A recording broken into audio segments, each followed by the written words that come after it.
6 ఫిబ్రవరి 2024 మంగళవారం. ఈరోజు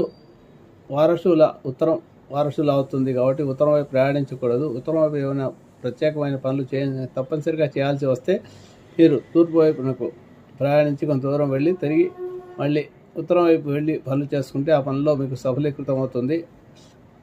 కాబట్టి సాధ్యమైనంత వరకు ఉత్తరం వైపు పనులను వాయిదా వేసుకోండి.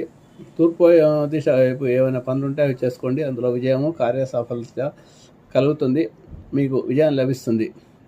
ముఖ్యంగా ఏ కార్యం పైన వెళ్ళడానికి కూడా మేము ఈరోజు మంగళవారం కాబట్టి సుబ్రహ్మణ్య స్వామి ఆరాధన చేసుకొని, గణపతిని ఆరాధించి సుబ్రహ్మణ్య స్వామి కరావలంబ స్తోత్ర పారాయణ చేసుకొని, లేదా సుబ్రహ్మణ్య స్వామి ఆలయ దర్శనం చేసుకొని, వినాయకుడిని సుబ్రహ్మణ్య స్వామిని దర్శించుకొని వెళ్ళి ఆ పనులు చేసుకోండి. మీకు పనిలో విజయం లభిస్తుంది. విఘ్నేశ్వరుని ఈరోజు కొబ్బరి నూనెతో దీపారాధన చేసి ఆరాధించండి.